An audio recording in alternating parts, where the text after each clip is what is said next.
Today on Homeworthy, we're visiting the beautiful Victorian London townhouse of interior designer Pandora Taylor. Imbuing the walls with a varying blue color palette, she designed the spaces to feel soothing and collected, adding a mix of custom pieces, antiques, and bursts of pink throughout. Enjoy! You're watching Homeworthy, where we believe every home has a story. Hi Homeworthy, I'm Pandora Taylor and this is my London home.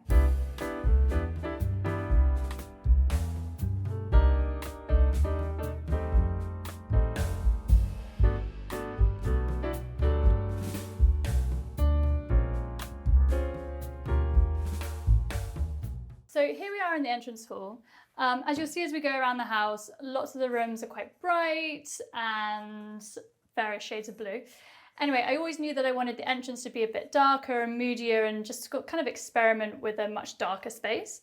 And as you're not in it for very long, I thought perfect place. So painted the walls this sort of like moody, muted blue. And what I love is all the architraves and the woodwork, which I painted this contrasting black, which you see throughout the whole house, which is quite bold. And then I found this amazing vintage Murano chandelier in this really fun like candy pink, and that sort of just pops so well against the blue, and then it kind of created this bit of a like pink theme going on. So then I picked a sort of pink runner to break up all the blue, and you'll see like bits of it throughout the hallway as well. So above the radiator, I always knew I wanted to find a great console table, but it had to have drawers to hide away all my rubbish. And it was just really, really hard actually to find a piece that could fit over the radiator, but had like a good depth, had drawers, etc.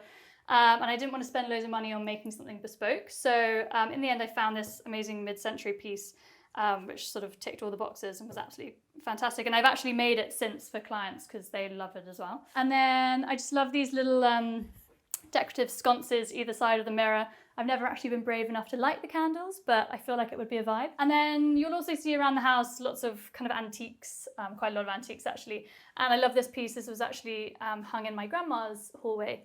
And it's a map of the county where she lived, which is really sweet. So yes, there's lots of little things like that dotted around as well. So we moved into the house in 2019, and I was really familiar with the road because actually one of my best friends lived 2 doors down, which was a really cute coincidence. And we saw it for sale, and I just thought we will never be able to afford it. Like, it's a really nice road. And eventually we went round it, and it was an absolute wreck. So right up my street, obviously exactly what I was looking for. And basically it had been owned by the same people for something like 70 years. Had at some point had been 2 flats, then knocked back into 1, no central heating, electrics were all very strange. Didn't really have a kitchen. People always find that a bit weird, but it just didn't really have a kitchen. So basically everything you see is new, apart from we've obviously 100% kept the fabric of the building. And, you know, I love that it's all rickety and there's lots of uneven things and gaps between floorboards. You know, this is not a sort of perfect bones, but it's sort of, I love that aged quality of it. So yeah, so it was a fantastic find for an interior designer to have sort of absolute carte blanche to just create whatever I wanted in the space. Now I'm going to take you into our kitchen, so follow me. So what's interesting about this room is that the kitchen is at the front of the house, which for a classic sort of Victorian terrace is quite unusual. And the reason is because eventually one day we want to do a back extension so that, you know, it leads out into the gardens, all lovely. But for now, I mean, this is the best room in the house. And so it's amazing to be able to utilize this for the room that we're in the most. You know, you've got the lovely bay window, it gets flooded with natural light, especially in the afternoons. And I just love how kind of airy it is and enjoying all these original kind of cornices and features that we have in here. But the compromise is that the kitchen itself is sort of not that practical. You know, when you have a roast, suddenly you've used every single surface, including the table, but that's, you know, that's life. And this table was actually something that I had the tabletop, and then I had these table legs made in a metal yard. And it's quite a fun design, and I've actually done this quite a few times now, where I use sort of like raw steel to create these quite interesting table bases. The main thing that I wanted this kitchen to have was not really feel like a kitchen, and I think because we were always eventually in our heads going to turn it into a living room, I wanted to sort of impact the space as little as possible. So the idea is that, you know, one day when this sort of becomes the living room, we can just remove this run of kitchen and essentially, decorate. But essentially, that's all you would need to do. We've not sort of tampered too much with the sort of bones or the fabric of the room and kept all the original features. So that meant having no high-level cabinets. So instead we use these shelves, which I absolutely love, and they're super, super handy, and it means it's great that you can see exactly what you need and what you need to refill. They do get quite messy, but that's just a side note. And it just keeps the room really light and fresh and not kind of overly overbearing. One of my favourite pieces in the room is this beautiful artwork by a French artist. He's actually a photographer, but he does this really clever thing where he puts a painted canvas behind the still life and then photographs it. So it has a real painterly effect and looks like a sort of Dutch still life. And I just really wanted to utilise this really big, beautiful wall, but didn't want to kind of damage the artwork in any way from the hob below. So I encased it in this Perspex box, which actually has worked pretty well so far. So that's good. And then one of my other favourite things in this room is this toile, Italian mid-century toile chandelier, which is super fun and just kind of adds a bit of craziness to the room, with London hand-painted shades, who are this really cute British brand that they started in lockdown just from their kind of front room, but they do these really great custom painted shades as well, which I love. So we were really lucky in this space that there were so many beautiful original features still intact. I think because the previous owners really had not touched it at all, including these beautiful original shutters that we kind of stripped back of all the paint and left their natural kind of pine. But they are in absolutely fantastic order, seeing as they are kind of over 100 years old. So yeah, there's lots of little things like that dotted around as well, which is great that we were able to keep them. We cook a lot. The kitchen is definitely one of our favourite places to hang out. And so yeah, it definitely was something that I thought about quite practically. But in an ideal world, I would have wanted to come out a bit more, and somehow originally I was sort of thinking about having a sink in the bay window area just to create more worktop space, but actually it works perfectly well. One of the newest additions to the space is this beautiful kind of etching print by an Irish artist, and I've had my eye on it for a long time, and I just love the colour tone of this sort of burnished green at the back and the pink. I'm not normally drawn to sort of floral elements, but it just has a really great energy about it that kind of worked perfectly in the room. Coming into the kitchen, this room I knew I wanted to be really bright and light and sort of daytime. So I painted the walls in this sky blue with sort of white accents. So it's a complete sort of, opposite from you come out from the hall with the dark elements, and then this is all kind of light blue and white elements. And then it's in direct contrast to the living space, which is connected. So now I'll take you into the living room. So I had to think really carefully about the living room and the kitchen because they open up onto each other. That was actually kind of the only real structural thing we did in the property, was to create this opening between the two spaces. And so this colour scheme wise is basically what's going on in the entrance hall. So again, this room is kind of moody and cozy and a little sort of cocoon in sort of the antithesis for the bright and airy kitchen. And this room actually went through quite a few different iterations in the planning, sort of in the concept phase. And I think definitely being an interior designer and you are just inundated with choice, and I had a bit of choice paralysis, if I'm honest, but I really love how it ended up. Well, I think the where it came from was the wall colour was new, around that time from Farrow & Ball, and I fell in love with it. And then I saw this fabric from Guy Goodfellow, which I absolutely love as well, and I've used it in so many projects since. But I just loved how the green and the blue tones really played on the wall colour. And so the scheme kind of all basically built out of that. So there's lots of greens and blues, earthy tones. I think the next thing that I also fell in love with was tapestry, and I wanted to have tapestry in here in some elements. So I thought a lot about what that might look like. And in the end, I got this tapestry wallpaper, which I used either side of the fireplaces. And it's from this fantastic company who they actually restore tapestries. So they have access to all these fantastic original antique tapestries, and they digitally print them So literally it looks so tactile, like it looks like you could touch it and it would actually be, you know, ancient linen or cotton or whatever. And actually it's just wallpaper. So there you go.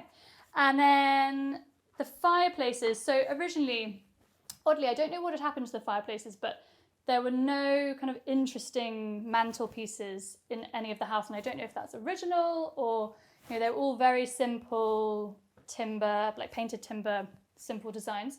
So I got rid of, I think I actually took all of them out. And I wanted to create something kind of really bold and simple, and you know, there's a lot going on in this room. So this, I think they actually call it Pocahontas marble, which is quite a fun name. It was sort of drawn from the tapestry wallpaper, you know, all those kind of earthy, kind of quite coppery tones, ochres and things. It's almost, it feels quite bark-like. Yeah, so that was sort of tying all of that in. What I love about this space is that lots of the artwork is things that I've sort of collected over the years, but also lots of my own pieces. So basically, if you see anything that has a dog in it, I've probably done it. I went through a real screen printing phase, so there's loads of these dotted around because I'm slightly obsessed. And then, yeah, I mean, you know, gallery wall, it's such a like classic look, but it's just so fantastic to be able to get all those little things that you've collected over the years and sort of see how they work together. So I kind of love this wall, and it's, you know, it's sort of memories from family and pieces that I did when I was at art school, and then sort of, you know, professional artists as well. So it's great to have them all on show. And then, you know, this is a really lived-in space. So this is sort of our mini library here. Again, just sort of becomes a dumping ground for all my little bits. I'm a bit of a knick-knack person. And in terms of the layout for this space, because it connects to the kitchen, I really wanted to sort of feel that connection. And, you know, this is a room for kind of relaxing with friends and, you know, watching TV normally. So it had to function like that. But I also wanted the spaces to feel connected. So I designed this curved sofa that sort of, you know, curves around. And so when you're sitting here, you really are just sort of, you know, you're connecting with the people in the kitchen. It's very much sort of has this flow of connecting the two spaces. And what's great is that they actually come apart. So sometimes when we're feeling like it, normally in sort of winter when we block these doors, we pull this part of the sofa over here, and it gives like great flexibility to the space as well. So yeah, so I actually looked for ages to find a kind of off-the-shelf version of this sofa that was sort of like fitted the right space and, you know, proportions and things. And curved sofas tend to be quite massive. So I just thought I would design one myself. Had never designed a curved sofa quite like this before. And actually, you know, it works quite well. And, you know, that's something as an interior designer we do a lot of. You know, we create a lot of bespoke furniture pieces all the time, you know, when it's sort of required like that, and sort of just to create more fun elements that, you know, you're not going to see anywhere else. So this footstool is also by our studios. This is a Humbug, Pandora Taylor Humbug stool.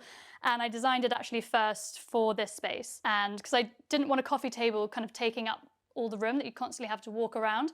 So this is, I actually used to have two, but so these kind of move around and people use them as footstools or to sit on when we've got loads of people here. And again, it's just, you know, making that flexibility for a space to make it work for, you know, anything that life throws at you. And then again, as I said in the hallway, that you will see lots of antique pieces dotted around the space. So this is actually one of my favorite finds. I'm really into tallware, and it's actually a bit of a shame that I tried to have a piece made with it, but it's quite hard to find people that still do it. So you've got to snap these pieces up while you can. Originally, it would have been a sort of tray that comes off the base, but it's fixed now.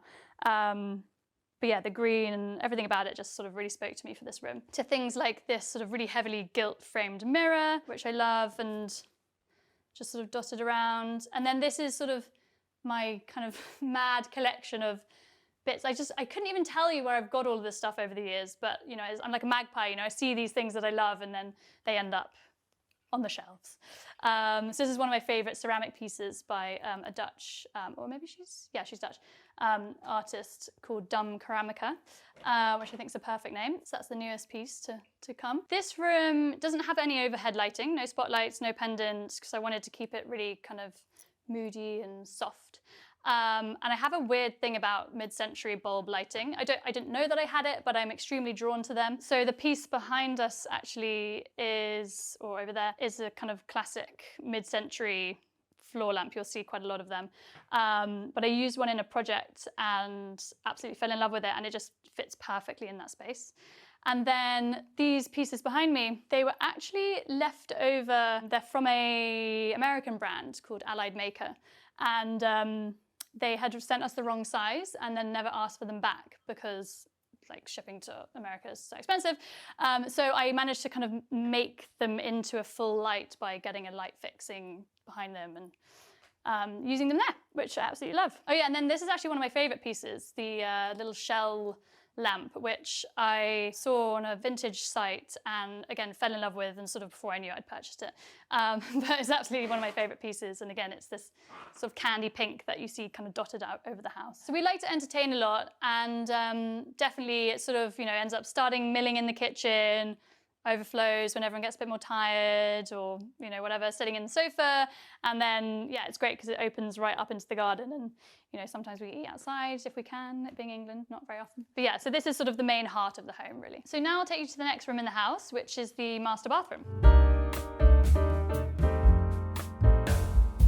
Before we get to the bathroom, I just want to show you this little sort of first landing, which again has sort of grown with us in the house and turned into one of my favourite spaces. So originally we didn't have any of this joinery here. This we only put in sort of around Christmas time, and it's great. Before it felt like the space was relatively small, and it's weird how you add more furniture and actually a space can feel even bigger and more generous. So this is for kind of all our books, the spillover from the library. It's all our books and kind of more knickknacks, obviously. And I just love how the pink breaks up the, you know, expanse of the darker blue tone. And then this rug, actually, I had intended to hang on the wall down the staircase. Turns out it's actually an extremely heavy rug, and my hanging skills didn't quite bear up to the weight of it. So actually put it here and works perfectly. And it's also the little spot where my dog likes to hang out all day. So made it nice for him. So yeah, now we'll come into the master bathroom. I mean, again, another blue room. I think you might be getting a sense that I'm slightly obsessed with blue.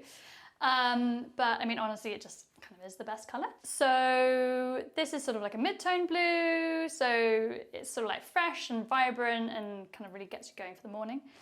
And this room actually was kind of born out of these shower tiles. So if you come in here and look at these, everyone says they're very retro. That kind of wasn't really my intention, but I guess, you know, looking at them now, I do see that.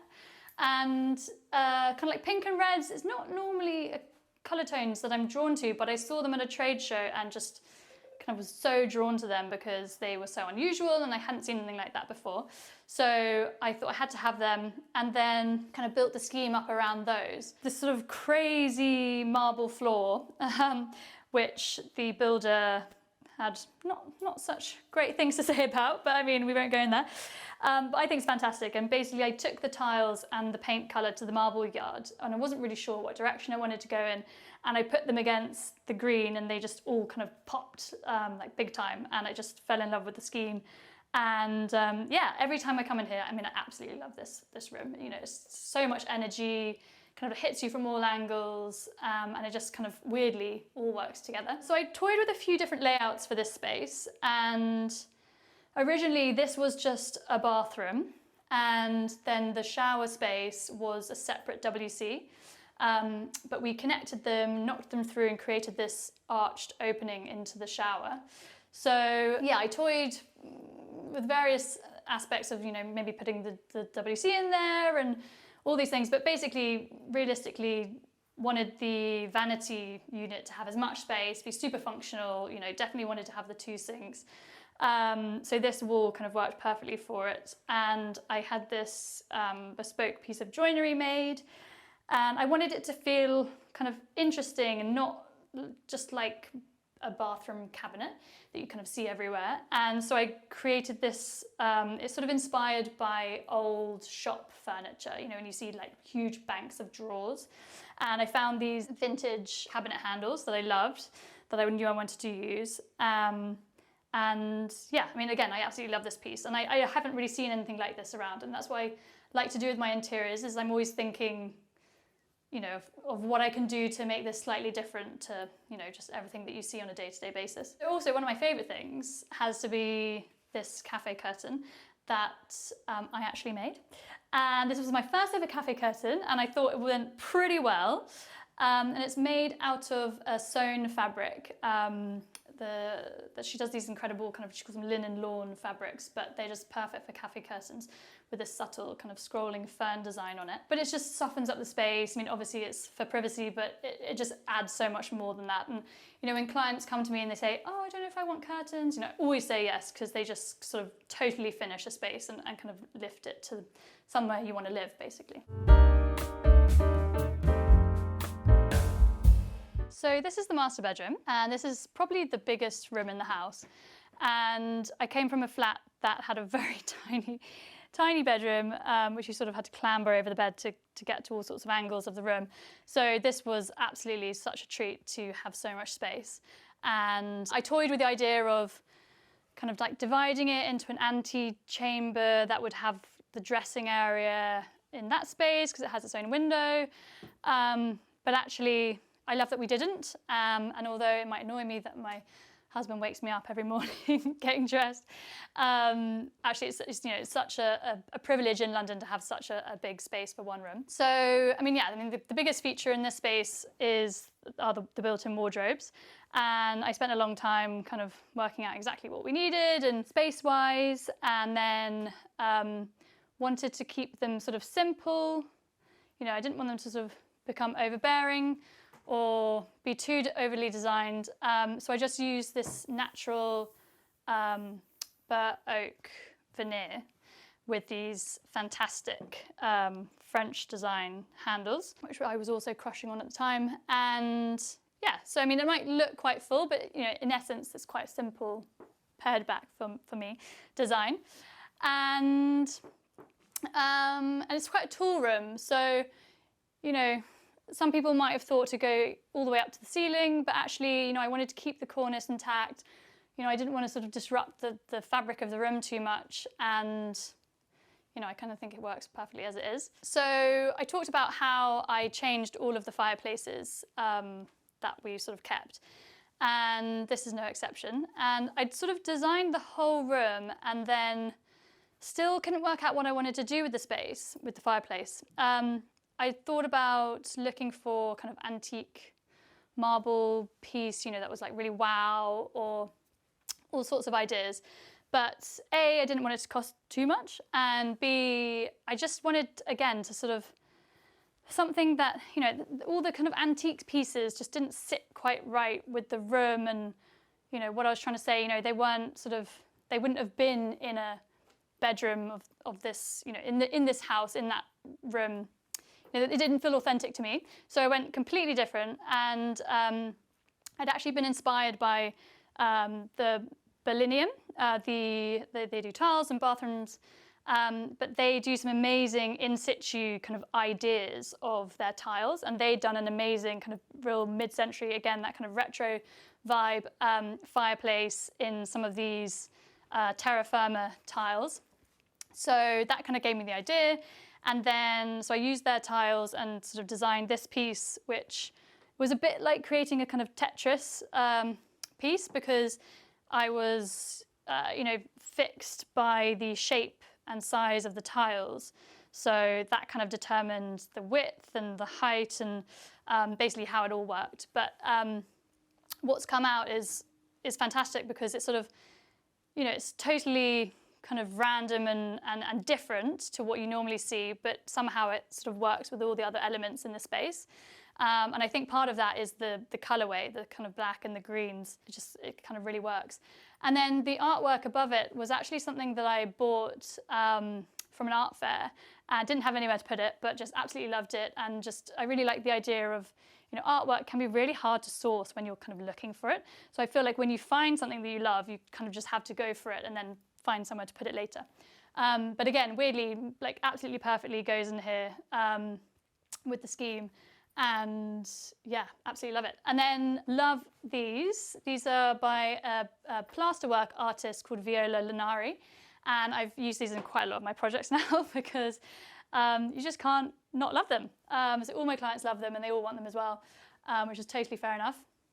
And then this space sort of grew quite a lot. You know, at the beginning it was quite bare, and then, you know, I found these antique dogs, which I fell in love with, and these little artworks I inherited from my grandma, and again wanted a cute place to put them, and it just sort of all worked together. And then when I created the scheme for this room, it started with these curtains. So they're a Lewis and Wood fabric, and they have this kind of faded, like purposefully faded quality, which, you know, has quite a sort of country house, traditional English feel to it, but they're in sort of these crazy colours. So it's sort of almost like lime green and sky blue and the kind of coppery tones again.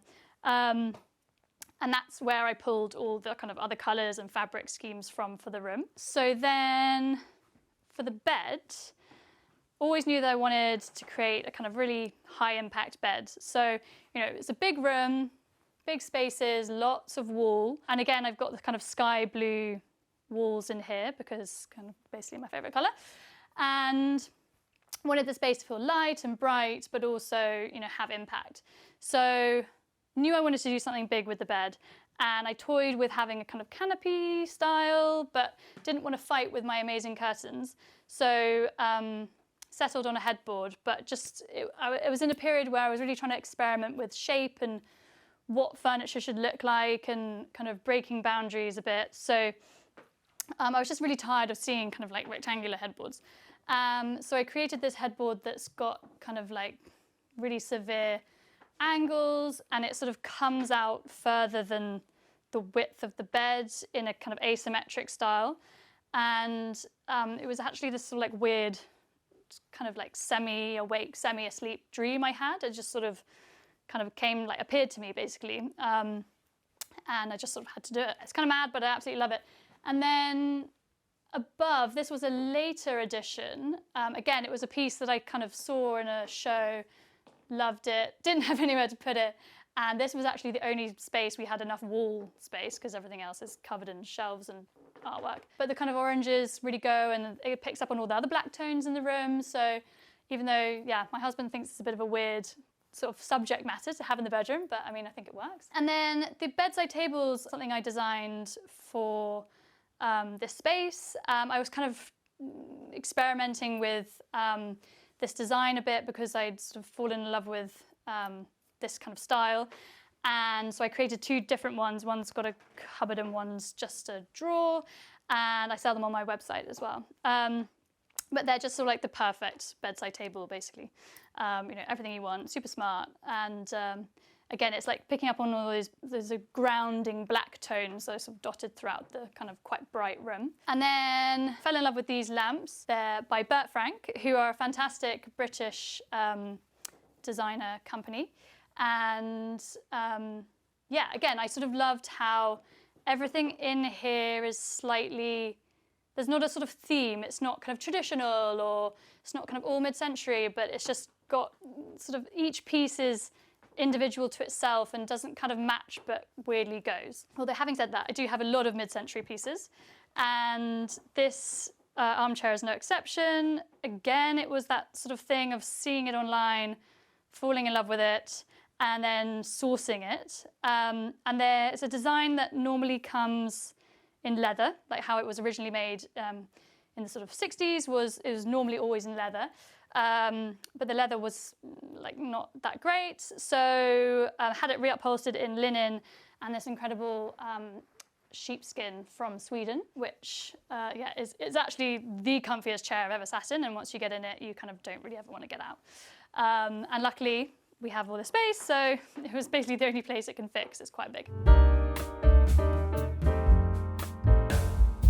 So this is the nursery space, and this is probably one of the kind of newest rooms. This was originally a guest bedroom, and I designed it with this amazing kind of ombre blue walls as a sort of feature wall from which the bed would sit, and up the kind of ombre wall is this incredible kind of mad headboard which sort of bubbles up in the kind of water, it looks like. So again, this was actually designed at the same time as the master bedroom headboard. I don't know what was going on in my brain. I'd obviously been thinking a lot about headboards. And yeah, again, it sort of thought about it fully formed and thought, I've not seen that before, so I have to do that. And when we turned this room from a guest bedroom into the nursery, I knew I had to keep the headboard and this obviously amazing ombre wallpaper. And it just turned actually into the perfect space to put the cot. And I love that it's kind of still looks sort of made for the space. So I was really chuffed with being able to keep that. And then these two tables or chest of drawers either side were also originally the bedside tables, and because they're such big pieces and there's so much storage in them, again, it kind of just worked really well for the nursery as well. And so we've sort of fashioned one into a changing area, and these were the original bedside lamps. Now one of them's somewhere else. But yeah, it just kind of, it's great how a space can evolve with you. And you know, you can think so long and hard about the exact pieces for the perfect room, for the perfect space, but actually you just don't really know what's going to happen. And it's great that things can be flexible and change with you. So this is one of the scallop rugs from Jennifer Manners, which again went through a phase of absolutely loving, and I love it in this space and it works perfectly. And then this interesting kind of floor lamp is a piece that I used for a project a long time ago, and for various reasons I was able to get my hands on it, and I'd always loved it, always sort of dreamt of owning it because it's just such a bizarre piece, probably not very child friendly with lots of sharp edges, but for now I love it in the space, and it creates all that, you know, levels of lighting, which I love. This is an armchair that I designed just to sort of for another project actually, and this was the kind of, you know, initial kind of design piece, and works perfectly in here, and it's a fantastic kind of nursing chair. It's absolutely huge. Stick loads of cushions on it, and again the sort of colour scheme just really worked in the space. And then onto the interesting shelves. So originally this room was obviously the guest bedroom come shoe room. So I didn't have anywhere to put all my shoes from the master bedroom. So designed these shelves to sort of kind of like display all my shoes. So sadly I had to give that over to baby stuff, but I love them, and I love, you know, they have that kind of plinth-like feel to them. And they're just made out of kind of just basic mouldings that you get from B&Q, and then we turn them into these sort of floating plinths, which is just quite like a fun, unusual design. Another thing that I love in this space is this huge artwork, and again this actually came from the same project as the little floor lamp, and again it's just funny how life works, but this, you know, there's a piece that I always lusted after. It's really cool. It's sort of based on an old vintage artwork that this artist sort of reimagined, and it's just such a big size, and the subject matter is quite fun, and yeah, just had this huge wall empty, and then was able to get my hands on it for a really good price, and yeah, now it's one of my favorite things in the whole room. I also wanted to talk about for the cot, didn't really know how to kind of make cots interesting. So we just ended up getting like a really sort of, you know, nice sort of like standard cot. And then I had this idea of creating a valance for it in quite like a fun fabric. And this is fabric that I'll point out to you, but that I've used in another space. And I had loads of other fabric ideas that I wanted to use. And then actually I found I had loads of this fabric left over. It's actually from our wedding. We used it on a sort of arbor that we got married under. It just sort of worked perfectly here, and I didn't actually really need to kind of do anything with it because I already had a finished edge. So I literally just put it up there, and yeah, it kind of brings all the green tones in, the pinks. Yeah, it's always really nice when you can reuse things and it just sort of fits perfectly. So we wanted this space to be kind of whimsical and, you know, child friendly, but it didn't necessarily need to scream kind of baby or children. And again, it's that idea that I want them to grow up into it. So we sort of picked on different sort of whimsical bits. So I added these shelves actually to this niche with this cute little scallop design. And then, you know, obviously it had this quite fun base element anyway from when it was a guest bedroom. So I just added in sort of more colour and a bit more kind of detail that sort of jazzed it up and made it feel a bit more childlike. And obviously it's got all his toys and things. And then more dog art, obviously, everywhere you look. Now I'll take you to the second bathroom. So this is the second bathroom. And it's essentially basically the same footprint as the first bathroom, but just not with that extra additional shower area. And this room I always envisaged as being kind of more the children's bathroom. So yeah, again, sort of like a bit more playful in here, a bit more decorative, but again, you know, it's not for children, it's just like a really cool, nice design. And love Zalige tiles, so always knew I wanted to use them in some aspect, and wanted to play on the fact that, you know, they're already kind of tonally variegated, and that's like why they're so amazing. And so I sort of increased that twofold by introducing 3 different colours and doing it in this quite cool herringbone design, which absolutely just sort of draws the eye in. And the walls are, again, that kind of dusky pink that you see sort of dotted around the house. So yeah, weirdly I sort of have an all pink and blue house. Don't know where that came from, but there we are. And yeah, again, so lots of, you know, love an antique. So found this little bobbin chair that just sort of fits perfectly there, and used this sort of like scrap of leftover fabric that I had that I just did not know. I always keep these things because you just never know when you're going to use them, and it just fit perfectly for this stool cover. So that was very pleasing. And so in here, no kind of big chunky pieces of inbuilt furniture. I love this kind of totally smooth, kind of quite classic looking vanity by Lefroy Brooks. And it's great because it's, you know, it's got so much space around it. And originally I was going to do a kind of custom vanity mirror, so this was going to be concealed, but then, you know, I just sort of had this mirror already and just kind of worked, and maybe one day I'll do it. It's nice to give yourself space to kind of add to your home. So you see another cafe blind in here as well, in the same fabric, and we were really lucky with how big the windows are in these 2 bathrooms, because, you know, other houses along the road have sort of much smaller ones, so I love how much natural light you get in them. We're really spoiled. And then for the bath, filled like this whole space with the bath, and we've got essentially what turns into kind of plant overflow, but it's actually great for watching TV in the bath. So you just like put your laptop here and like kind of works quite well. But yeah, it's great to have sort of like different places to put things in the bathroom, so it worked quite well. So now we're in the top of the house, and this is the last remaining guest bedroom, as I gave the other one away to my beautiful baby. And this one was, I think I designed this room last, and by that point had used every shade of blue under the sun and thought, no, come on, we've got to think of something different here. So what's kind of a natural progression from blue, green, and I hadn't really used any wallpaper either, so I knew this was a space that I wanted to kind of get some wallpaper in. And I found this amazing Zac and Fox wallpaper. It's actually an American designer.